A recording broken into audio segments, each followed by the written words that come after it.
Kata firman Tuhan dalam Yesaya 50 ayat yang keempat dikatakan seperti ini.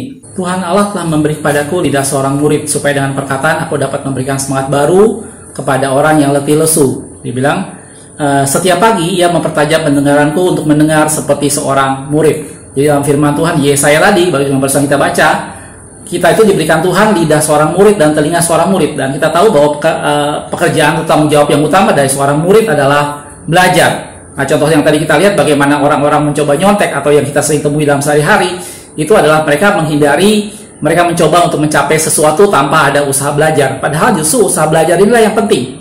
Gitu.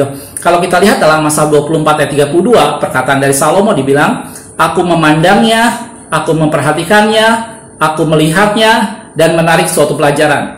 Justru Allah mau kita belajar. Proses belajar inilah yang mendewasakan. Proses belajar itu yang membuat kita bisa mengerti dan mengetahui sesuatu. Banyak orang menganggap bahwa yang namanya belajar itu menjadi sesuatu hal yang membebani. Anak-anak sekolah biasanya kalau udah ngomong masalah belajar, itu menjadi sesuatu hal yang membebani. Padahal kalau kita pikirkan, belajar itu sesuatu hal yang bermanfaat bagi diri kita sendiri.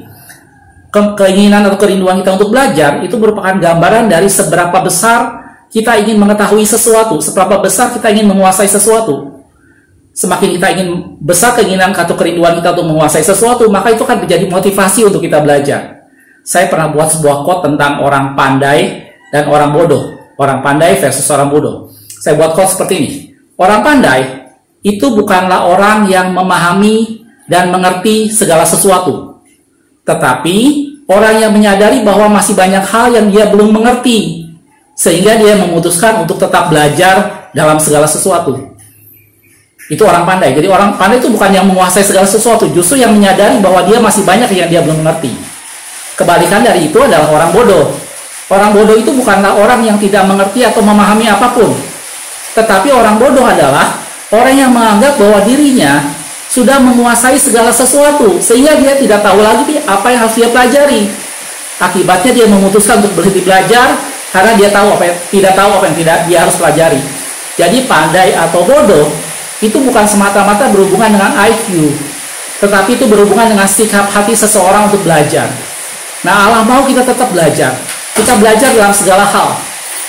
Tadi saya bilang, keinginan kita belajar itu gambaran dari kerinduan kita untuk mengetahui sesuatu. Kalau kita ingin mengenal Allah, maka kerinduan kita untuk mengenal Allah kita bisa refleksikan dengan kita mempelajari firman Tuhan.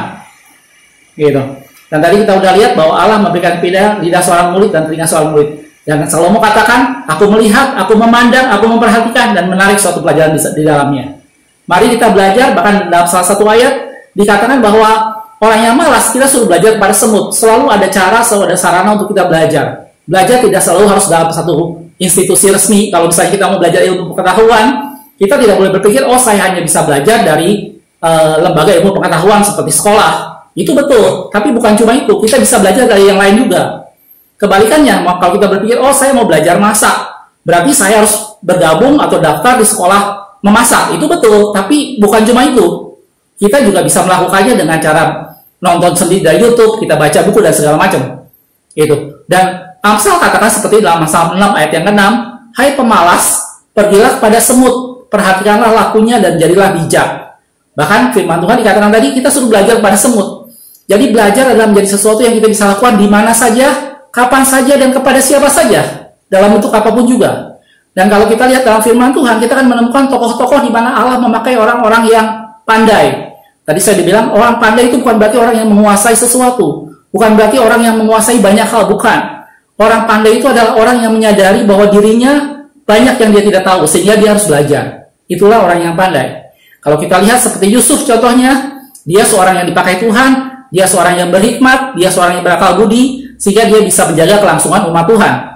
Atau Daniel, atau kalau di perjanjian baru kita kenal yang namanya Paulus, orang yang pandai yang bisa menulis banyak hal dalam perjanjian baru. Tuhan butuh orang-orang yang pandai, dan kepandaian didapat dengan belajar. Jangan malas untuk belajar, karena kita tahu dari belajar itu meningkatkan diri kita, itu membangun diri kita, membuat kita semakin meningkat. Makasih sudah menonton.